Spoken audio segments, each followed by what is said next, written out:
Kalau kamu mau komunikasi sama suami, pastikan dulu kamu sadar suami kamu itu beda latar belakang, beda pendidikan, beda jenis kelamin, beda isi kepala, beda kebiasaan. Maka kenali dulu li ta'arafu suamimu. Kata Quran itu bukan mengenali fisiknya, tapi mengenali. Jangan-jangan suami kok cenderung pendiam, dia punya luka. Kok impulsif ketika marah, itu luka yang terpendam. Ya, kok cenderung silent treatment ketika marah, itu luka yang terpendam. Kenali dulu. Itu baru bab komunikasi. Ya kan? Bagaimana sikap seorang istri ketika melihat kekurangan dan ujian yang hadir dari suami? Kata Allah Subhanahu wa taala, wa'asiruhunna bil ma'ruf. Poin pertama, tetap taat dulu sama suamimu selama tidak mengajak pada keburukan. Kenapa? Taatnya seorang istri kepada suami itu perintah dari Allah. Terus bagaimana Ustadz dengan kesalahannya? Saya sakit hati, sembuhkan sakit hati kita. Wa iza maridtu fahuwa yasfin. Kalau kamu sakit, kamu kecewa, kamu marah, ya, pengen bales, ingat Allah yang nanti nyembuhin luka-luka dan sakit hati di dalam jiwa kamu. Semuanya ada. Ya. Akhirnya apa? Orangnya hidupnya bahagia. Ketika sepasang suami istri itu pakai dasarnya Al-Quran untuk menjalani kehidupan mereka, maka dalam pengasuhan kepada anak, Quran surat ke 25 ayatnya 74 ini sebagai awal untuk membahas bagaimana kita dan Islam itu mengatur tentang pola asuh dalam rumah tangga. Ini doa setiap hari kita kan? Apa bunyinya? Rabbana hablana min azwazina wa zurriyatina qurrata a'yun waj'alna lil muttaqina imama. Jadi Bunda, ada beberapa hal yang mau saya sampaikan. Yang pertama, kata Allah gini, Rabbana hablana, ya Allah jadikan diri saya. Kedua, min azwazina, pasangan saya. Kemudian yang ketiga, keturunan saya. Seperti apa yang kita mau? Jadi orang yang soleh dan takwa. Itu kan yang kita minta. Makanya ini jadi rumus Bunda. Rumus untuk menghadirkan keluarga yang soleh, keluarga yang bahagia, anak-anak yang berkah. Dimulai dari mana? Kalau pengen punya keturunan yang soleh, dimulai dari membangun sinergi dengan pasangan dalam kebaikan. Gimana cara membangun sinerginya itu? Pakai Quran untuk ngejalanin rumah tangganya. Mohon maaf Bunda, ini insya Allah yang hadir di sini kan rata-rata mayoritas pernah kuliah. Oke? Betul? Saya mau tanya, ada nggak kampus yang fakultasnya fakultas rumah tangga? Pelajarannya tentang bagaimana menjadi istri, menjadi suami, manajemen konflik, memahami inner child, ya, luka pengasuhan dan lain sebagainya. Ada nggak? Nggak ada. Al-Azhar aja nggak ada, ya. Bin Saud pun nggak ada. Mekah Madinah nggak ada. UIM nggak ada. Sama sekali nggak ada. Tapi Al-Quran punya kurikulumnya. Kurikulum dasar pertama, kalau pengen punya rumah tangga yang bertakwa, dekat sama Allah, soleh-solehah anak cucu keturunan kita, kata Allah, bangun sinergi dulu yang hangat, yang baik, yang bahagia rumah tangga kalian bersama dengan pasangan. Dari mana pasangan suami istri itu nanti bisa bahagia dan bersinergi dengan baik? Ketika dia sudah selesai dengan dirinya sendiri. Coba kenapa ibu-ibu bilang begini, nak, mama cerewet, mama bawel itu karena sayang sama kamu. Ah, pret pisan ya tamah. Dari mana kalimat itu terekam? Neneknya anak-anak kan, emaknya kita sendiri kan, dulu kan begitu juga, betul kan? Akhirnya dinormalisasi di masyarakat kita bahwa seolah-olah kalimat itu bentuk sayangnya seorang ibu sama anaknya. Padahal itu adalah luapan emosi, luapan kegelisahan yang dia pendam berminggu-minggu, berbulan-bulan, bahkan bertahun-tahun. Hanya karena apa? Sebelnya sama suami, anak bikin salah sepele, tapi tiba-tiba malah keluar, mama cerewet itu karena sayang sama kamu. Anaknya langsung diem. Iya mama, maafin aku, kan gitu. Emosinya sama siapa? Begitu udah santai, rileks, ya Allah, saya teh tadi salah sama si kakak, sama si teteh. Harusnya saya teh nggak marah, tapi kenapa malah tiba-tiba marah? Padahal saya lagi jengkelnya sama suami, betul? Nah pertanyaannya, kalau sudah sadar salah, tuntunan Al-Quran apa? Minta maaf. Cik, saya mau tanya, minta maaf nggak habis itu sama anak? Belum tentu semuanya minta maaf. Paling tersirat kalimat begini, biarin aja, toh si kakak juga apal indungna kieu. Kan itu masalah baru sebetulnya bunda, karena kita belum selesai sama diri sendiri. Nih gambaran perempuan dan laki-laki yang belum selesai sama dirinya sendiri itu akan diawali dengan kata di. Pengennya di ngertiin, pengennya didengar, pengennya difahami, betul? Kalau orang yang sudah selesai sama diri sendiri itu akan berubah jadi mendengar, memahami, memaafkan, ya. Itu udah selesai sama dirinya sendiri. Nih contoh, ada seorang wanita, kisahnya luar biasa nih bunda. Beliau ini kumpul sama besti-bestinya pak. Jadi punya teman-teman besti, sama kayak bunda-bunda. Tarikh ini, cerita ini, itu saya dapat dan saya tahu dari beberapa syekh. Itu sebelum Rasulullah Muhammad SAW diangkat jadi Rasul. Khadijah kumpul nih bunda sama teman-temannya. Apa kata teman-temannya? Wahai Khadijah, kamu pasti beruntung, kamu pasti bahagia karena punya suami seorang Muhammad yang akhlaknya baik, amanah, terpercaya. Kamu pasti bahagia karena punya suami yang sempurna seperti itu. Apa jawab Khadijah bunda? Kata Khadijah, yang saya pikirkan itu bukan tentang kebahagiaan saya.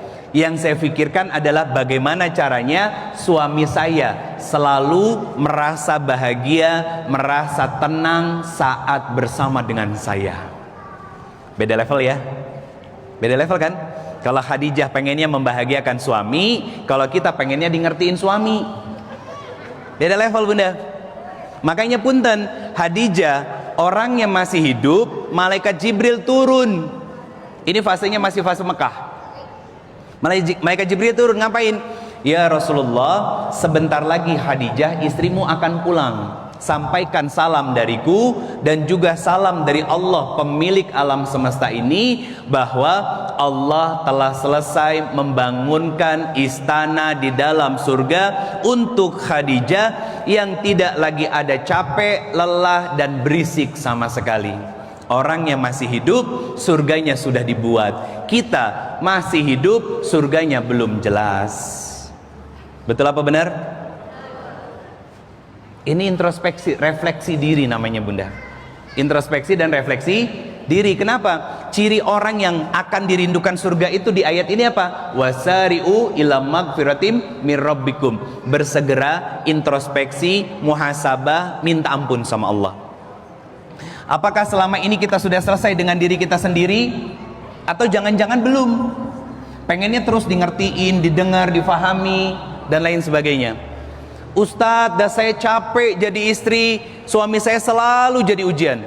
Pak Tatang, apa curhatan para netizah budiman yang ada di media sosial saya? Kan netizen laki-laki kan?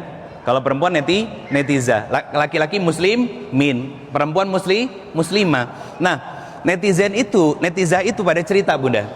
Bahkan gak sedikit yang komentar di postingan reels saya yang FYP. Apa yang mereka bahas? Tentang suaminya.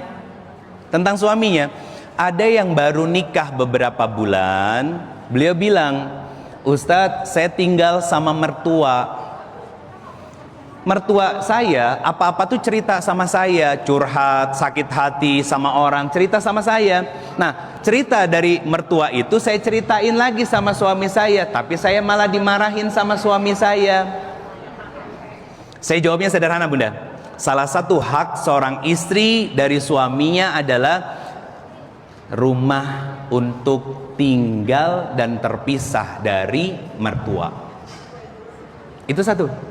Yang kedua, Ustadz, apa yang harus saya lakukan? Saya dijanjikan sama suami saya, katanya akan pensiun dapat dana 1 miliar, tapi faktanya cuma ngasih uang 2 juta kepada saya. Saya sakit hati, Ustadz. Perkara uang, Bunda. Ya, perkara uang. Dijanjiin 1 miliar, dikasihnya cuma 2 juta, katanya sakit hati. Kalimatnya itu bukan cuma sakit hati, Bunda. Dia posting lagi komentarnya, apa? Saya itu dari keluarga mampu, Ustadz. Kalau cuma 2 juta itu gampang. Lah, ngabalerang kemana-mana. Saya pikir itu kan. Akhirnya apa? Nggak saya balas, nggak saya openin.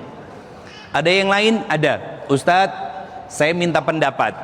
Saya baru nikah 3 bulan dan suami saya jadi ujian buat saya. Saya tanya, Mbak, mohon maaf, apa yang jadi ujian dan masalah secara spesifik?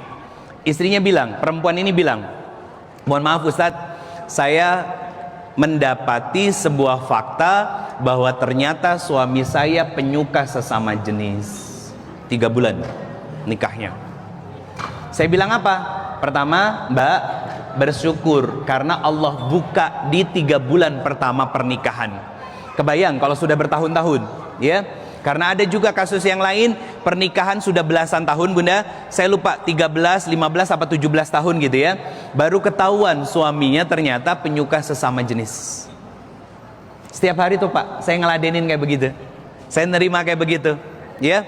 Dan dalam Islam, apapun masalahnya, proses penyelesaiannya juga sama. Coba buka dulu Quran surat ke-65, surat At-Talaq, akhir ayat kedua dan ayat ketiga. Wa may yattaqilla yaj'alhu makhraja wa yarzuqhu min haitsu la yahtasib.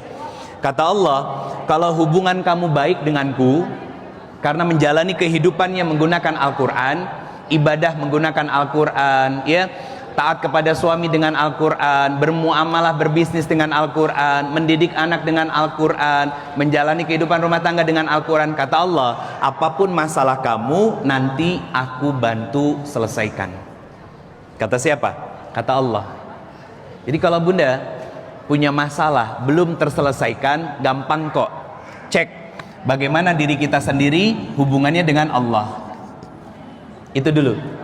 Bagaimana hubungan kita dengan Allah? Itu yang harus kita cek dulu.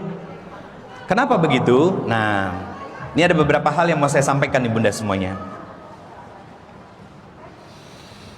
Kadang ketika kita berinteraksi secara sosial, bahkan bukan hanya sosial luas, dengan anak-anak kita, kita kadang punya emosi yang ketumpuk. Maaf Bunda, nggak sabaran ngadepin anak. Akhirnya jengkel kan? Ya, jengkel kan? Gak sabar ngadepin anak. Padahal Allah kasih kita anak yang menguji kesabaran kita. Harusnya kita berpikir apa? Jangan-jangan dulu ibu ngalamin hal yang sama ketika saya kecil. Betul nggak? Itu pasti terjadi Bunda. Itu bukan karma. Famay ya'mal misqala dzarratin khairan yarah wa may ya'mal misqala dzarratin sarran yarah. Kebaikan keburukan apapun pasti dibalas sama Allah Subhanahu wa taala.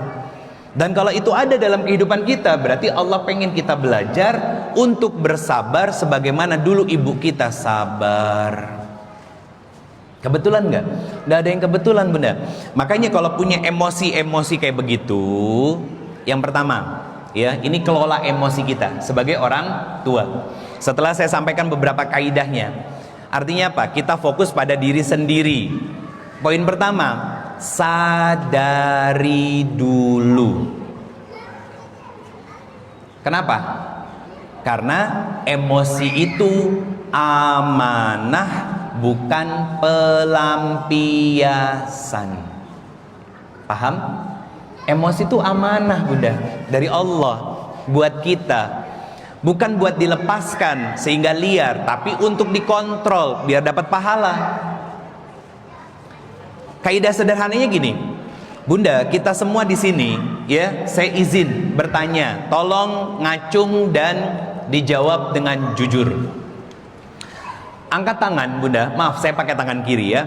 Angkat tangan Bunda, siapa di sini yang nggak pernah disakiti orang? Nggak pernah disakitin suami, nggak pernah disakitin ibu, nggak pernah disakitin orang lain dan lain sebagainya. Ada, alhamdulillah. Nggak pernah disakitin orang, nggak ada kan? Pertanyaannya saya ganti. Ngacung siapa di sini yang nggak pernah menyakiti orang? Nggak ada kan? Nggak ada kan? Kita jangan sampai karena terluka oleh orang lain, tersakiti oleh orang lain, ya, dikhianati oleh orang lain, akhirnya mendorong emosi kita jadi liar yang kemudian menyakiti, melukai, membalas keburukan orang lain. Nggak boleh Bunda. Emosi itu adalah amanah dari Allah, harus dikontrol, bukan dilepaskan sehingga menjadi liar. Jadi harus disadari dulu, ya Allah, saya marah, saya kecewa, saya terluka ya Allah, tapi tolong kuatkan hati saya untuk tidak membalas keburukan orang lain. Hese. Betul kan? Karena kan apa? Balasannya surga.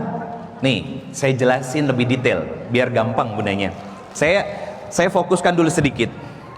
Tentang emosi ya, harus disadari. Pertama, Quran surat ke-25 ayatnya ke-20.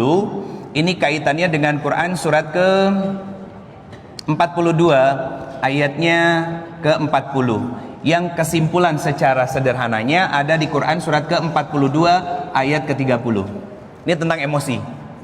Marah, apalagi kecewa, apalagi sakit hati, apalagi apa Bun? Apalagi nak? Emosi, kenali emosi. Ayo, kan temanya kelola emosi. Hah, oi, sedih. Apalagi? Kok pada diem? Emang nggak pernah emosi? Osok kan? Apa? Hah? Oh, dendam. Jeung sajabana ti eta. Dan lain sebagainya ya. Biar nggak kelamaan. Nih Bunda, lihat. Ini indahnya Islam. Indahnya Islam dan sempurnanya Islam. Nanti akan saya tanyakan sesuatu. Pernah nggak bikin kayak begini? Nggak pernah. Iya kan? Ini perkara emosi loh. Emosi di dalam jiwa kita. Disebutnya apa? Tempat menyimpan jiwa kita itu sodrun. Bentuk jamaknya sudur. Siapa yang membisikkan kita dengan emosi ini? Yuwas wisufi sudu rinas. Pekerjaannya jin, setan. Berarti kalau kita terjerembab, tergelincir pada emosi-emosi ini, berarti saat itu kita sedang jadi teman dari ngaku geningan. Bunda, lihat, buka Quran surat Al-Furqan ayat 20. Bagian tengah ayat menjelang ke akhir. Kata Allah Subhanahu wa taala, "Hei hambaku, kamu satu sama lain akan menjadi ujian. Suami ujian bagi istri, istri ujian bagi suami." Kata siapa? Kata Allah Subhanahu wa taala. Kemudian apa lagi? Orang tua kepada anak, anak kepada orang tua. Kalian semua akan jadi ujian. Dan bahkan besti-besti kamu yang katanya teman baik itu satu sama lain akan menjadi ujian. Kata Allah, atas birun, maukah kalian sabar ngadapin ujian-ujian itu dari orang lain? Kenapa kita harus sabar? Sekarang kita definisikan dulu. Sabar itu tidak diam. Oke? Sabar itu tidak diam. Dia bergerak, melakukan sesuatu yang Allah sukai. Jadi melakukan sesuatu yang Allah sukai. Jadi dia tidak diam Bunda. Dia melakukan sesuatu yang Allah sukai. Apa? Dia buka Al-Quran. Di Quran surat ke-42 As-Surah. Kalau surat ke-26 namanya surat Asy-Syu'ara. Itu beda ya. Tadi yang saya bacakan wa iza marid itu fahuwa yasfin. Itu surat Asy-Syu'ara. Surat ke-26 ayat 80. Kalau kamu sakit, kecewa, terluka, dikhianati orang, kamu pengen marah, kata Allah, tenang-tenangkan hatimu, karena aku nanti yang akan menyembuhkan semuanya. Allah tuh sesayang itu loh sama kita, Bunda. Cuman bahasa isyarat itu kita sering abaikan. Kenapa? Karena baca Quran tidak sambil mentadaburinya. Di ayat ini Allah bicara apa? Kata Allah Subhanahu wa taala, balaslah, kan kamu disakiti, ya, kamu dilukai oleh orang-orang di sekitar kamu, suamimu, istrimu, anak-anakmu, besti-bestimu, orang tuamu. Kata Allah, balaslah keburukan orang lain itu dengan keburukan yang sama. Adil nggak Allah? Adil. Masalahnya, punten, nauzubillah min zalik, nggak akan pernah terjadi. Pak Tatang saya pukul karena saya jadi ujian buat beliau. Marah kan beliau? Jengkel kan? Karena pukulannya keras. Beliau marah sama saya. Kata ayat ini, sok mangga, bales boleh. Yang jadi pertanyaan begini, Pak Tatang punya hak buat ngebales ke saya. Ketika Pak Tatang mukul saya, apakah sakit yang saya terima sama dengan sakit yang saya pukulkan ke Pak Tatang? Jawabannya tidak. Kenapa? Pak Tatang membalas ke saya didorong oleh hawa nafsu, rasa marah, rasa kesal, rasa jengkel. Makanya kata Allah, lanjutan ayat ini di ayat yang sama, kata Allah, kalau kamu memaafkan dan berbuat baik kepada orang-orang yang sudah menzolimi kamu, kata Allah, aku sendiri yang akan memberikan balasannya untukmu. Kan muncul pertanyaannya, Bunda. Berarti Ustadz, saya harus sabar, saya harus nerima. Sabar itu bukan berarti diam, tapi melakukan sesuatu yang Allah suka, sehingga nanti mendapatkan balasan seperti yang Allah janjikan. Apa balasannya? Buka Quran lagi. Quran surat ke 39 ayatnya ke 10. Bentuk barang, bendanya dari apa yang Allah janjikan itu ada di Quran surat ke 13 ayat 22 sampai 24. Ayat 22 sampai 24. Surat ke-39 surat apa? Az-Zumar ayat ke-10. Akhir ayatnya Allah bicara apa? Ini baru tentang emosi loh. Ya, baru ngomongin tentang emosinya, Bunda. Serinci ini Islam. Apa kata Allah di surat Az-Zumar ayat ke-10 bagian akhir dari ayatnya? Orang-orang yang bersabar, yang ketika diberikan ujian, ya, dia tetap melakukan sesuatu yang Allah sukai, Allah senangi, tidak membalas semua keburukan orang dengan keburukan yang sama. Kata Allah, aku akan berikan pahala tanpa batas untuk mereka. Pertanyaannya muncul kan? Pertanyaannya muncul, apa batas dari pahala yang Allah janjikan itu? Buka Quran surat 13 ayat 22, 23, 24. Kata Allah Subhanahu wa taala di ayat ke-24-nya, dikumpulin malaikat kayak tadi saya di bawah. Malaikat-malaikat berjilbab pink nyambut saya. Malaikat bagi para suami dan keluarga, para ibu-ibu dan istri yang solihah semuanya. Nyambut saya. Nah, malaikat itu bilang ke kita dan keluarga kita, apa katanya? Assalamualaikum bima sobartum. Ini yang Allah janjikan atas semua kesabaran yang kamu ikhtiarkan selama ini. Apa bentuknya? Di ayat kedua-tiganya disebutkan nama surganya, surga Aden. Jadi Bunda, itu pilihan. Mengelola emosi, ya, mengontrol emosi, ya. Kemudian apa? Meredam emosi agar apa? Marah, dendam, sedih tidak keluar, tidak meledak, dan memilih untuk memaafkan orang lain, dan minimal berbuat baiknya, mendoakan kebaikan buat orang lain. Kata Allah, balasannya surga untuk kamu. Masya Allah, ya Allah tuh ngasih ujian, ngasih masalah, tapi dikasih tahu juga cara nyelesain ujiannya dan balasan yang akan kita terima kalau nyelesain ujiannya dengan sebaik-baik mungkin. Ya Allah, pertanyaan saya Bunda, kurang sayang apa lagi Allah sama kita? Ada kan? Jadi Bunda, dulu tahu kan zaman kita sekolah SMP SMA deh, zamannya masih Eptanas. Nah, kalau benar Eptanas, kita seumuran gak jauh beda. Yang lahir tahun 80-an ke bawah, 80 70 ya. Nah, itu masih masanya Eptanas. Sekolah namanya setiap pergantian setelah ujian namanya catur bulan, cawu. Kan masih lambangnya nyanyi lagu Tutwuri Handayani kan? Masih hafal? Masih tahu? Dulu inget gak waktu zaman Eptanas? Kalau sekarang UAS ya, kita lagi ngerjain, pengawasnya dari mana? Dari sekolah yang beda kan? Tapi tiba-tiba datang ibu peri. Anak-anak, gak boleh berisik, dengerin apa yang ibu sampaikan. Nomor sekian jawabannya anu, nomor sekian jawabannya anu, nomor sekian jawabannya anu. Udah, jangan banyak-banyak, selebihnya kerjain. Betul kan? Bahagia gak kita? Bahagia karena dapat sedikit bocoran. Allah bukan sedikit ngasih bocorannya, banyak ngasih bocoran. Harusnya bahagia. Kenapa? Karena hidupnya menggunakan tuntunan Al-Quran. Coba bunda, jadi istri bahagia, jadi suami bahagia, suami membahagiakan istri. Gimana caranya? Jadi teladan. Sosok yang bagaimana? Panutan yang soft spoken, bukan yang tegeg.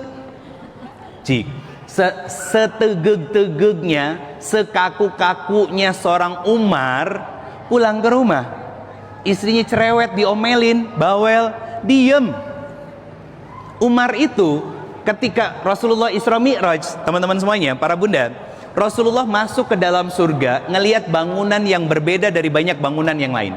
Ditanya sama Rasulullah ke malaikat Jibril, ya Jibril, ini surga punya siapa? Punya salah satu sahabat dekatmu ya Rasulullah. Abu Bakar kah? Bukan, milik Umar bin Khattab. Orangnya masih hidup. Orangnya masih hidup, surganya udah ada bunda. Masya Allah kan? Itu Masya Allah. Artinya apa Pak? Jadi bagi kita nih para suami, belajar tentang sikap kesatria dari seorang Umar bin Khattab. Apa? Wa'asiruhunna bil ma'ruf. Ketika istrimu berbuat kesalahan, sabar-sabarin ngadepin dirinya. Contoh nih bunda, ini buat kita nih Pak, para suami. Ada beberapa suami lagi, istri kalau lagi capek, lagi lelah, ya, apa yang dia lakukan? Kalau apa bun? Kalau lagi nyuci piring, itu piring sama gelas beradu. Kalau lagi masak, sutil sama wajannya juga beradu. Kalau nutup pintu, biasanya bisa pelan, tiba-tiba bunyi celeger. Betul? Itu perempuan. Kalau dia lagi capek, lagi lelah, suami yang soleh, suami yang dekat dengan Allah, suami yang menjadikan Al-Quran sebagai pedoman hidupnya, nggak akan nanya, ay mami teh kenapa sih berisik tahu papi pengen istirahat. No, tidak. Apa yang dilakukan sama suaminya? Dia datangin istrinya, dia bilang sama istrinya, mam, nggak usah beres-beres rumah, nggak usah ngerjain apapun, sekarang ganti baju, yuk kita jajan, mami bebas mau jajan apapun. Itu beneran. Pertanyaan saya, ada yang kayak begitu mah nggak ada Ustadz? Kata siapa? Banyak ya. Kalau yang dilihatnya suami sendiri ya beda. Saya mau tanya bunda, mohon maaf ya, mohon maaf, suami di rumah kayak begitu nggak? Kasian deh. Itu jadi pelajaran. Kenapa suami di rumah nggak begitu? Lihat diri kita. Suami itu cerminan kita. Jangan-jangan kita tidak cukup soleha, tidak cukup melayani suami, tidak cukup mentaati suami dan lain sebagainya. Makanya akhirnya apa? Dikasih suami yang pika sebelen. Pika sebelen teh masih mendingan daripada cilepeng. Betul kan bun? Masih bisa disyukuri. Cuman masalahnya perempuan itu berkutat dengan emosi yang dia rasakan sendiri, nggak ngelihat kebaikan suami ya. Mau bukti? Kenapa para suami itu selalu salah? Karena salah. Coba cerna baik-baik. Jadi kalau laki-laki jadi sumber masalah itu wajar. Kenapa? Salah, ya sudah. Nah pertanyaan saya gini bunda, Kenapa suami itu sering disalahkan dan bahkan cenderung diam walaupun marah sebentar, ya? Saya mau tanya sama Bunda, Bun, masih ingat nggak bulan kemarin sudah bikin dosa sama suami? Ingat nggak dosanya apa? Lupa kan? Saya mau tanya sama suami, saya tanya sama Bunda, suami sok neteli nggak dosa kesalahan Bunda bulan lalu? Enggak. Pertanyaan saya, kenapa Bunda osok neteli kesalahan suami bertahun yang lalu? Hati-hati Bunda, Teteh. Ahli sejarah itu tempatnya bukan di surga tapi di neraka. Karena apa? Punten, kalau sudah sering ngebaca dosa kesalahan suami, yang terjadi adalah lupa sama kebaikan suami. Mau bukti? Tiba-tiba nge-WA suami. Apa WA-nya? Pak, bawain aku makanan ya, pengen nyemil ya. Kata istrinya. Ditanya sama suaminya, mama mau makan apa? Mau makanan apa? Kata istrinya, terserah. Suami pulang ke rumah, dibawain makanan. Pas di tangan dibuka, tadinya ronanya bahagia, tiba-tiba langsung cemberut. Terus ngomong, kenapa makanan ini lagi? Dah baru kemarin atau kemarin-kemarinnya makan ini. Papa tuh nggak ngerti-ngerti apa yang mama suka. Salah lagi. Kudunya terima kasih dulu dikasih makanan sama suami. Betul kan? Lupa sama kebaikannya kan? Itu emosinya nih. Ini masalahnya Bunda. Kenapa saya tuliskan ayat ini di bagian akhir? Kata Allah Subhanahu wa taala, kamu terluka, kamu sakit hati, kamu kecewa, kata Allah Subhanahu wa taala, itu terjadi karena ulah tanganmu sendiri. Bunda, kenapa Bunda sakit hati sama suami? Kenapa Bunda berulang kali kecewa sama suami? Jawabannya sederhana, Bunda pernah atau sedang berekspektasi kepada suami. Betul kan? Terucap atau tidak, terfikirkan atau tidak, itu pasti ada. Dan itu yang menjadi sebab Bunda selama ini akhirnya apa? Emosinya jadi labil. Contoh paling konkret, pengennya kayak di drama-drama Korea gitu, kalau berangkat atau ketemu dipeluk, dicium, keningnya minimal keningnya. Tapi udah tara-tara gitu kan. Kecuali apa? Meluk kalau lagi ada pengennya suaminya kan. Akhirnya apa? Terjadi luka di dalam diri kita karena kita melukai diri sendiri karena ekspektasi tadi. Padahal kurang-kurangin ekspektasi Bunda kalau pengen bahagia itu. Kenapa? Suami kita itu makhluk yang tidak sempurna sebagaimana kita juga tidak sempurna. Catatannya begini Bunda, kaidah sederhana. Kita akan selalu dipasangkan oleh Allah dengan seseorang yang berkesebalikan dengan kita. Kalau kita orang yang rock and roll, teledor, pasti punya pasangan yang teliti, attention to detail, perfeksionis, cek aja. Kalau yang satunya cerewet, bawel, merepet, yang satunya cenderung diam. Itu kesempurnaan, harmoni sebagai sepasang suami istri Bunda. Nah, ini tentang emosi. Jadi emosi itu adalah amanah dari Allah. Maka Allah itu pingin kita mengelola, mengontrol emosi itu, bukan melampiaskan. Yang kedua Bunda, ini tentang diri kita dulu ya. Yang kedua poinnya adalah pause spiritual. Apa maksudnya? Diam diri dulu ya, sebelum dan jangan sampai malah melukai. Jadi Bunda, maksudnya apa? Kalau lagi jengkel, lagi kesel, lagi marah, lagi sedih, diem diri dulu, tahan diri dulu, jangan ngomong. Kalau sudah ngomong pasti nyelekit, gak enak, diem. Makanya kata Nabi apa? Man kana yu'minu billahi wal yaumil akhir falyakul khairan aw liyasmut. Bicara yang baik atau diam.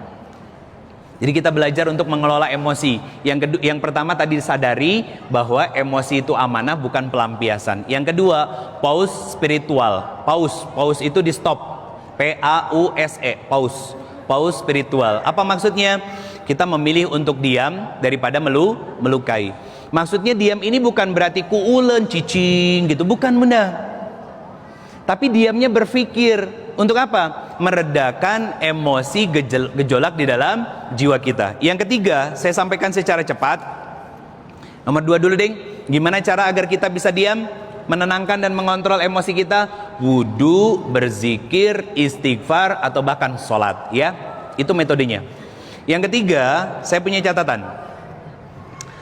Ini tentang diri kita sebagai orang tua, sebagai ibu, sebagai istri. Bunda, yang ketiga, harus bisa membedakan antara anak berbuat salah itu tidak sama dengan anak itu salah. Itu nggak sama. Anak berbuat salah itu tidak sama dengan anak itu salah. Itu beda. Apa maksudnya? Apa maksudnya, Bun? Anak berbuat salah dengan anak itu salah. Anak itu salah itu masih subjektif. Masih subjektif penilaiannya. Contoh gini, adik sama kakak berantem, kadang kita marahin dua-duanya, gak adil. Kakak itu ya harus ngalah sama adiknya, ibu kan yang salah adik. Nah itu kita langsung menghukumi anak itu salah. Itu subjektif, itu gak boleh.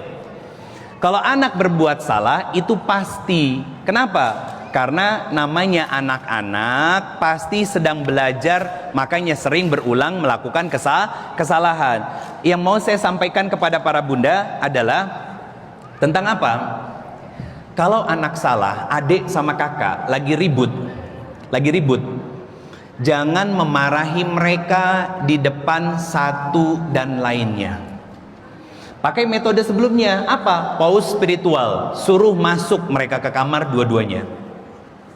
Kalau ternyata masih tidur dalam satu kamar yang sama, ya, kalau dia kayaknya kalau level Al-Azhar kamarnya udah masing-masing deh ya. Kalau masih tidur di kamar yang sama, salah satunya masuk ke dalam kamar orang tuanya. Pisahkan dulu. Apa yang kita lakukan sebagai orang tua? Masuk ke salah satu kamarnya terlebih dahulu. Ke kakaknya, kakak nggak boleh gitu.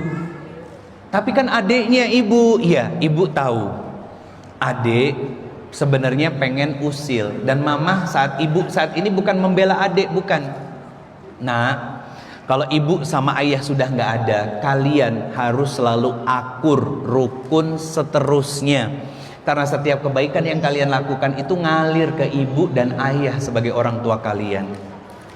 Kakak sebagai seorang kakak, nanti kakak yang bertanggung jawab sama adik-adik.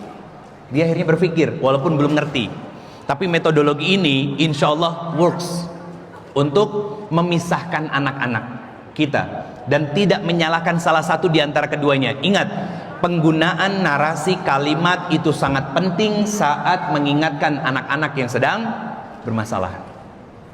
Dan itu lahir dari seorang ibu, seorang ayah yang dewasa dan mampu mengenali serta mengontrol emosinya. Makanya tahapan 1, kenali dulu emosi kita, sadari bahwa emosi itu amanah bukan pelampiasan. Yang kedua, belajar tentang pause spiritual, memilih untuk diam daripada melukai. Kebayang tuh, lagi jengkel sama suami. Jengkelnya kenapa? Suami habis mandi nyimpan anduk di mana? Jengkel ya, kesel kan? Itu salah, Bunda. Kalau bertahun-tahun menikah masih jengkel dan kesel dengan perilaku sederhana seperti itu, berarti nggak naik kelas selama ini. Iya kan? Nggak naik kelas selama ini. Kenapa? Kan itu setiap hari kita lihat di depan mata kita sendiri. Ketika suami kita berangkat kerja, masuk ke kamar ada anduk, jengkel kita. Kalau nggak punya metodologi pause spiritual, rasa jengkelnya ngelihat anak makan berantakan langsung tumpah pelampiasannya. Betul? Itu nggak adil. Makanya kita belajar pause spiritual itu memilih untuk menahan diri dulu daripada menyakiti orang-orang terdekat kita. Akhirnya apa? Nanti ketika mengkomunikasikan, membedakan antara anak melakukan kesalahan dengan anak itu salah, itu kita bisa membedakannya dengan clear. Bunda, ke adiknya, adik, iya ibu, adik salah. Ibu bukan mau nyalahin adik. Adik itu nanti kalau sudah dewasa harus jadi sahabat, jadi saudara, bukan saudara sedarah saja, tapi saudara yang selalu membersamai, menemani kakak. Kalau ibu sama ayah nggak ada, kalian tuh saling ngejaga satu sama lain.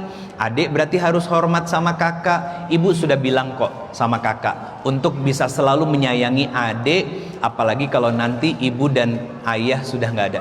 Pertanyaan saya, anak yang dididik dengan cara seperti ini ketika dewasa saling menyayangi nggak? Saya katakan demi Allah pasti.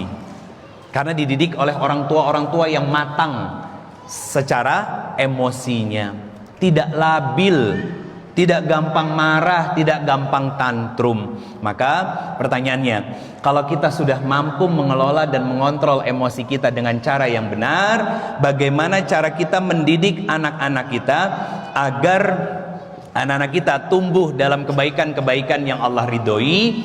Pertama, tunjukkan kasih sayang kepada anak-anak kita. Tunjukkan kasih sayang kepada anak-anak kita. Rahmah. Poin pertama tentang rahmah. Contohnya begini Bunda. Hadis Nabi SAW. Yang pertama, riwayat muttafaq alaih. Kata Rasulullah SAW, barang siapa tidak menyayangi, maka tidak akan pernah disayangi. Itu kaidah pertama.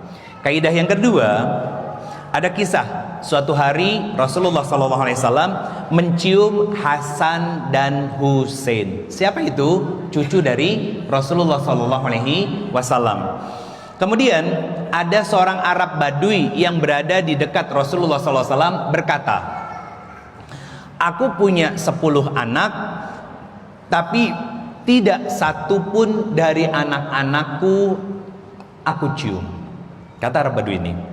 Lalu Nabi menjawab dengan kalimat, ini saya baca kitabnya, tapi saya sederhanakan, saya sampaikan kepada bunda-bunda semuanya ya. Kata Rasulullah SAW, Rasulullah menjawab, apa daya upayaku jika Allah mencabut kasih sayang dari dalam hatimu? Paham maksudnya? Jadi Rasulullah nggak bisa berbuat apapun ketika melihat seorang ayah yang mengaku saya tidak pernah mencium anak saya tidak pernah main sama anak saya. Kata Nabi, itu bukan kuasaku ketika Allah mencabut kelembutan hati, kasih sayang, keteladanan di dalam jiwamu. Ada orang tua dan ayah yang seperti itu? Banyak. Yang kerja gelap ketemu gelap, pulang yarhamukumullah. Pulang ke rumah, ditanya, anak-anak mana? Sudah tidur Pak? Pak, udah belajar? Sudah. Sudah sholat? Sudah. Makannya gimana? Alhamdulillah, anak-anak makan lahap hari ini. Oh, alhamdulillah. Masuk ke kamar. Jangan bangga punya suami yang model begitu. Itu dicabut kasih sayang, kelembutan hatinya oleh Allah Subhanahu wa taala dalam hati suaminya. Jangan bangga. Jangan bangga punya suami yang bisa menggelontorkan banyak uang, memberikan kartu kredit atau kartu-kartu yang lainnya, ya, bahkan semua aset atas nama kita para istri, tapi ketika weekend, Abi main yuk, nak, Abi capek. Kata Nabi SAW, Nabi sendiri tidak punya daya upaya ketika Allah sudah mencabut hidayah, kasih sayang, cinta dari hati seorang ayah. Terus gimana Ustadz cara merubahnya? Bunda, jadilah solihah. Jadilah solihah. Kenapa? Kita sebagai sepasang suami istri itu cerminan, Bunda. Cerminan. Kalau bahasa Al-Qur'annya begini, sebentar. Saya di Quran surat 24 An-Nur ayatnya 26. Kata Allah Subhanahu wa taala, "At-thayyibatu lit-thayyibin." Sesuatu yang baik itu akan bertemu dengan sesuatu yang baik. Jadi kalau pengen suami kita ini menjadi baik, maka jadilah baik dulu di hadapan Allah. Kalau suami pengen jadi soleh, maka solehah dululah di hadapan Allah. Capek? Pasti. Bunda, saya mau tanya, kalau sikap suami itu nyebelin buat kita, keras kepala, egois, pengen menang sendiri, ya, pertanyaan saya sederhana. Cik, tolong dijawab jujurnya. Muka saya serius ini. Siapa yang milih laki-laki itu jadi suami? Siapa? Milih sendiri kan? Syukuri kebaikannya, sabar dengan kekurangannya, selesai. Lerasnya Pak? Alhamdulillah. Nuhun Ustaz. Iya kan? Simple Bunda. Emang cerewet bawelnya Bunda nggak jadi ujian buat suami? Sikap teledornya Bunda emang nggak jadi ujian buat suami? Jadi ujian juga. Saya bukan ngebelain suami, tapi karena saya suami, kita belajar biar adil. Itu enaknya Islam, memberikan kaidah, memberikan dasar pembelajaran kepada kita secara adil. Laki-laki dapat, perempuan juga dapat. Kata Allah, "Famang tabi'a hudaya fala khaufun 'alaihim walahum yahzanun." Nanti suami istri ini nggak akan saling curiga, nggak akan saling melukai, nggak akan saling menyakiti, tapi berusaha untuk saling membahagiakan karena terus mengenali pasangannya dan mengikuti petunjuk-petunjuk wahyu dalam menjalani kehidupan rumah tangga mereka. Adem, ayem, tentrem bukan berarti nggak ada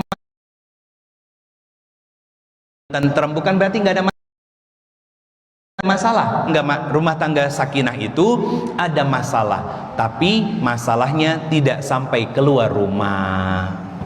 Itu benar. Jadi yang pertama, ajarkan tentang nilai-nilai rahmah. Contoh begini. Saya bawa istri saya. Bunda ini kita sudah berumah tangga kurang lebih masuk tahun ke-15. Putri kami sekarang usia 12 tahun Pak Haji. Alhamdulillah. Saya tuh usil orangnya. Jadi kalau ada yang bilang sama teteh gitu ya, "Teh, Ustadz itu kalem ya, ketawa dia." Saya kalem di luar. Kenapa? Saya menjaga marwah dakwah, bukan jaim, bukan ya.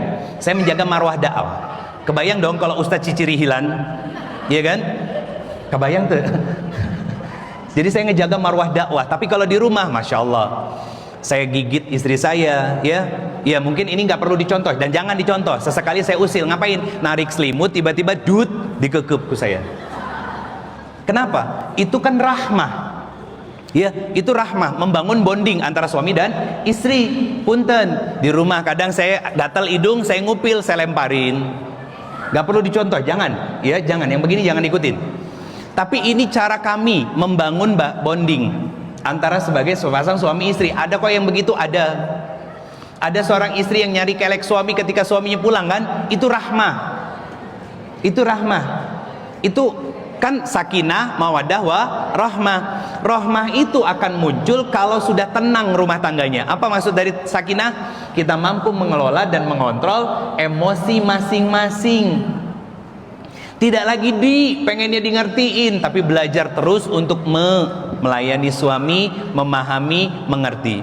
Tadi sudah saya contohkan tentang suami yang soleh, suami yang mampu mengontrol emosinya. Gimana kalau istri yang sudah solehah Ustadz? Yang fokusnya pada suami pulang dalam kondisi yang capek, lelah, beban pekerjaan banyak, mukanya kusut, ya kan? Tapi begitu dibukain pintu sama kita, kita senyum, ya, separuh dari masalah suami itu akan hilang. Suami masuk, diambil tasnya, ya, ngelihat wajah suami kayak gitu, gambaran istri yang solihah tidak akan menginterogasi suaminya. Papa kenapa, Abi kenapa, bla bla bla bla. No. Yang dia lakukan apa? Memeluk suaminya sambil membisikkan, Abi, apapun masalahnya, ada Allah yang akan membantu menyelesaikan semuanya. Oh, masya Allah. Saya mau nanya ke beliau, nggak mungkin. Masalahnya nggak ada bapak-bapak nih. Kalau ada bapak-bapak saya akan tanya, Pak, para istri di rumah gitu tuh, gitu. Itu ketika kita mampu mengontrol. Ustadz impossible. Bunda, jangan ngelihat standarnya itu hidup kita, tapi lihat standar hidup orang-orang soleh yang ketika hidup dijamin surga, wafatnya dipastikan masuk surga. Lihat mereka, karena mereka yang sudah jelas hidupnya. Enggak seperti kita atau besti-besti kita, bukan. Makanya di awal tadi saya sampaikan tentang standar kebahagiaan dan kesenangan itu, ya, itu berbeda. Menurut Allah dengan kita itu beda. Kalau kita menganggap bahwa punya circle yang baik, positif gitu kan, yang kalau lagi arisan nongkrong disimpan tas di depannya 2 digit dan 3 digit, itu kesenangan. Tasnya lecet cerik, sok kesenangan. Itu yang saya bilang tadi, kebahagiaan itu ketika kita mengikuti tuntunan wahyu. Lihat Bunda, Nabi yang bikin salah itu Aisyah tutup muka, wajahnya memerah, Rasulullah membelakangi Rasulullah Aisyahnya. Kata Rasulullah apa? Ya Humaira, balikkan tubuhmu. Dalam kondisi takut, balik badan. Kenapa? Aisyah bikin salah ke Rasulullah. Apa yang dilakukan Rasulullah setelah Aisyah balik badan? Dipeluklah Aisyah sambil ngebisikin, seketika amarahku hilang saat memelukmu. Itu rahmah. Orang yang sudah terbiasa melakukan itu, saya katakan demi Allah, anak pasti bukan cuman pinter, tapi cager, bager. Kenapa? Mentalnya sehat, ngelihat orang tuanya bahagia. Tapi kalau ngelihat orang tua yang guntreng, bapaknya main HP, ibunya Koreaan gitu kan, di imah, nafsi-nafsi jadinya kan. Maka anak memilih akan untuk apa? Memilih sendiri. Ngapain? Di kamarnya. Di kamarnya. Ngapain? Dengan dunianya sendiri, dengan kehidupannya sendiri. Gak peduli dengan orang tuanya. Tiba-tiba ribut, dia tutup kuping. Bahkan gak sedikit anak yang akhirnya menjerit, teriak. Kenapa? Karena emosinya ketahan. Putri kami namanya Aisyah. Kalau pulang ke rumah, mukanya udah cemberut, kita nggak akan nanya. Biar dia masuk kamar, ganti baju, rebahan di kasur tuh, pasti tuh, ngidupin AC. Saya bilang sama bundanya, sayang, temuin kakak. Masuk ke kamar. Ngapain? Jadi tempat sampah. Diluapin emosinya. Lagi jengkel ya, lagi kesel ya sama temennya, ada yang ngusilin di sekolah ya, bla bla bla. Tumpah emosinya bunda. Selesai nangis tuh ya, dipeluk sama bundanya, selesai, saya yang masuk ke dalam. Ngapain? Netralisir semuanya. Apa yang saya lakukan biasanya? Saya peluk putri kami. Nah, kakak boleh marah, kakak boleh jengkel, kakak boleh kesel sama siapapun, tapi bawa pulang emosinya ke rumah ya sayang. Ceritain sama ayah dan bunda. Boleh ayah bunda jadi tempat sampah emosi kakak, boleh. Nanti dikasih tahu sama bunda, oh berarti kakak lagi kesel ya, oh kakak lagi marah ya. Itu namanya validasi emosi. Tapi nak, jangan pernah mendendam sama siapapun. Marahnya bawa pulang ke rumah. Kami bukan mengajarkan people pleaser, bukan, tapi mengajarkan anak yang punya prinsip untuk tetap berbuat baik kepada siapapun dan tidak pernah mau mendendam kepada siapapun. Itu rahmah. Itu keteladanan rahmah itu bunda. Nah yang kedua bunda, karena beberapa contoh tadi itu berkaitan dengan rahmah dan ada nilai keteladanan di dalamnya. Yang kedua, hadirkan kudwah atau keteladanan. Jadi jangan nuntut anak-anak jadi soleh soleha kalau kitanya belum jadi orang tua yang soleh dan soleha. Bunda, saya katakan demi Allah, dari awal sampai sekarang saya sampaikan, ini bukan teori, bukan konsep, tapi praktek. Masalahnya mau enggak? Nah itu pilihan. Karena apa? Suksesnya bunda ngedidik anak itu bukan sekarang, tapi 10-20 tahun yang akan datang. Saya ada kisah. Apa? Seorang ibu nge-WA ke teteh. Apa WA-nya? Bun, berkenan nggak Ustadz kami undang ke rumah, datang ke rumah untuk menasehati putri kami. Putri kami usianya sudah 25 tahun, S2. Apa masalahnya? Satu, punya pacaran 4 tahun tapi nggak pernah dikenalkan cowoknya kepada keluarga. Kedua, sekarang putrinya lebih memilih tinggal di apartemen dengan dalih ngurusin kucing daripada ngurusin orang tua. Siapa dia? Punten Pak Haji, bapaknya seorang profesor. Pertanyaan saya, profesor tuh orang bodoh apa orang pintar? Orang pintar itu belum tentu terdidik, dan orang pintar belum tentu bisa mendidik. Betul kan? Itu kenapa standarnya Allah itu bukan tentang berapa tinggi pendidikannya, bukan, tapi seberapa dekat dengan Al-Quran. Itu standarnya beda bunda, beda.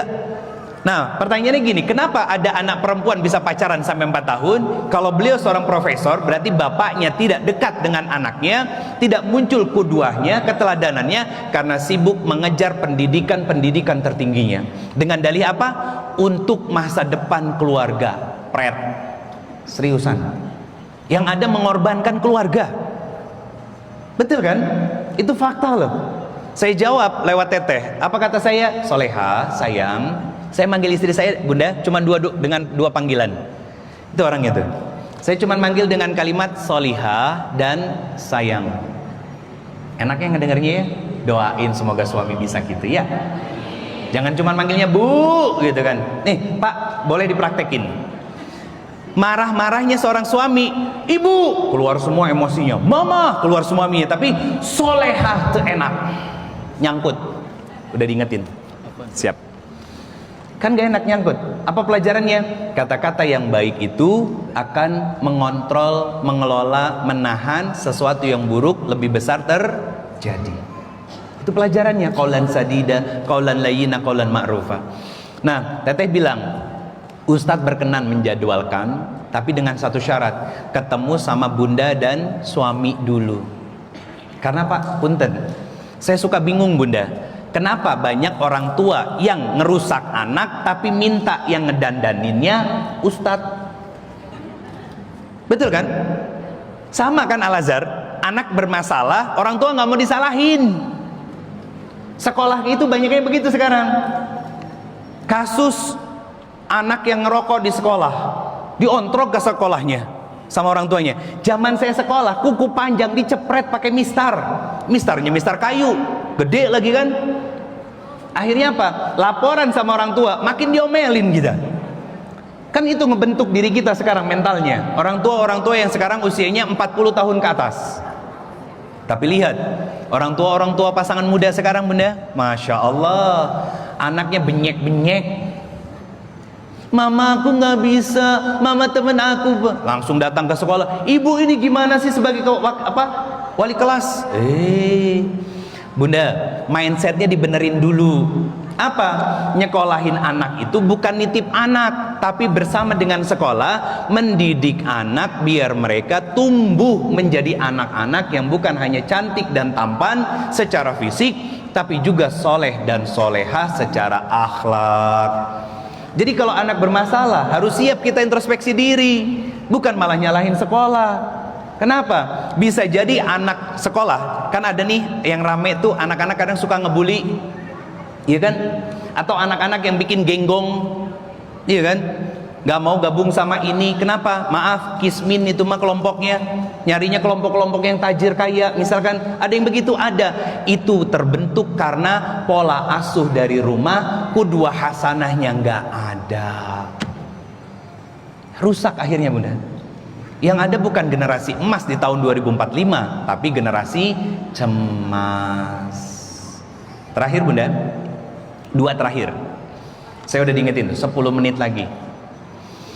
Yang ketiga, keseimbangan antara lembut dan tegas. Antara lembut dan tegas. Istilah bahasanya disebut dengan istilah tawazun. Keseimbangan antara sikap tegas, sikap lembut, reward dan punishment, ya itu harus seimbang Bunda. Kalau kita nggak selesai emosinya, pasti pengennya ngehukum anak terus sampai lupa untuk ngasih reward ke anak-anak. Saya sama Teteh kemana-mana ditemanin Pak Haji. Minggu kemarin selama 5 hari safari dakwah ke Jawa Tengah. Kenapa saya harus ditemanin sama istri? Jamaah saya Bunda Heni 95% itu ummahat, ibu-ibu. Saya nggak mau ada fitnah, ya. Makanya yang menjadi narahubung saya ke penyelenggara atau pelaksana itu istri. Makanya saya bawa kemana-mana. Terus anak sama siapa Ustadz? Sama omahnya. Tapi Bunda, pagi kita pasti video call. Lagi dia sarapan, nanya persiapan dan lain sebagainya. Pulang kita ajak untuk quality time.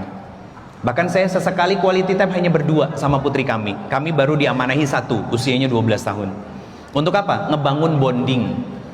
Bahkan Aisyah itu sedih kalau saya dakwah bundanya nggak diajak.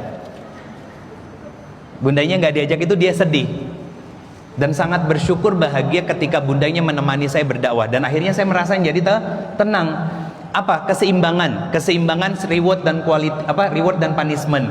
Ketika kita minta anak kita memahami, maka lebih banyaklah mengerti kondisi dan keadaan anak-anak kita. Karena usia-usia tumbuh mereka menjelang remaja itu bukan usia untuk dituntut mengerti, tapi usia untuk dibimbing menuju jalan pendewasaan mereka. Karena Pak, Ibu, Bunda, saya dapat sebuah video, ini terakhir ya, poin terakhir nanti saya sampaikan, dari seorang influencer dari Inggris. Speech-nya bahasa Inggris. Kata beliau, kita itu akan bersama dengan anak-anak maksimal 18 tahun, itu paling maksimal. Kenapa? Karena mereka setelah itu akan berkumpul dengan teman-temannya, membangun relasi, ya, fokus sama pendidikannya dan lain sebagainya. Maka ketika anak kita sekarang masih ada dalam naungan kita, bersamai mereka, tumpahkan rahmah kasih sayang untuk mereka, hadirkan keteladanan di dalam rumah, bersikaplah tawazun, adil, seimbang antara baik dan buruk, reward dan punishment, lembut dan tegas dalam mendidik mereka. Agar apa? Agar mereka, anak-anak kita, tahu tempat pulang, tahu tempat nyaman untuk dia bercerita ketika ada masalah di luar rumah. Bukan dipendam. Bukan. Itu tawazun, ya. Yang terakhir, Bunda, disebut dengan kata hiwar. Hiwar. Apa itu hiwar? Berdialog dan banyak mendengar. Hiwar. Jadi berdialog dan banyak mendengar. Nabi Yakub alaihissalam kan dicurhatin sama Nabi Yusuf. Abah, kok aku mimpi ya? Apa? Bintang, bulan, matahari kok semuanya sujud sama aku. Nah, ayahnya mendengar dulu, menganalisa, memberikan takwil, yarhamukumullah, memberikan takwil dari mimpinya, kemudian dia baru dialogkan. Nah, ingat yarhamukumullah, ingat ya, jangan kamu ceritakan sama saudara-saudaramu. Itu namanya dialog iman. Saya tutup dengan kalimat begini, Bunda. Bunda, anak-anak kita di Al-Azhar, ya, atau di sekolah luar lainnya, pakai jilbab. Oke? Pertanyaan saya, nanti dia dewasa, yarhamkumullah, nanti dia dewasa, atau dia lagi main sama teman-temannya, apakah mereka, anak perempuan kita, masih bisa tetap menutup aurat? Anak laki-laki kita masih tetap bisa sholat ketika kita tidak mengontrol mereka? Jawabannya belum tentu. Itu kenapa perlu didialogkan. Ma, kenapa sih aku pakai jilbab? Males kan kita mau main bukan mau sekolah, panas. Nah, ini abah yang harus cerita, abinya, ayahnya. Pakai jilbab itu mahkotanya perempuan, sayang. Jadi kalau perempuan gak pakai jilbab, berarti dia seperti seorang ratu yang kehilangan mahkotanya. Kenapa perempuan, kakak, harus pakai jilbab? Karena ketika kakak pakai jilbab, keluar rumah, setiap langkahnya itu justru mendekatkan abi ke dalam surganya Allah Subhanahu wa ta'ala. Tapi ketika kakak nggak pakai jilbab, setiap langkah keluar rumah mendekatkan abi ke jurang nerakanya Allah Subhanahu wa ta'ala. Yarhamkumullah. Kakak sayang nggak sama abi sama umi? Sayang. Mau umi sama abi masuk surga apa neraka? Masuk surga. Maka mulai sekarang jangan pernah dilepas jilbabnya ya nak. Oke, siap. Itu dialog iman namanya. Jadi bukan mendoktrin anak dengan syariat, tapi ajarkan lewat dialog iman agar anak itu mencintai syariat Allah. Akhirnya apa? Ketika sepasang suami istri bahagia, punya kontrol diri yang baik, maka akan tumbuh anak-anak yang diberkahi oleh Allah Subhanahu wa ta'ala. Bukan hanya sekedar pintar secara akademis, tapi juga cerdas secara spiritual, akhlaknya terjaga, dan menjadi anak-anak investasi akhirat yang akan terus memberikan pahala dan juga kebaikan bagi kita sebagai orang tuanya.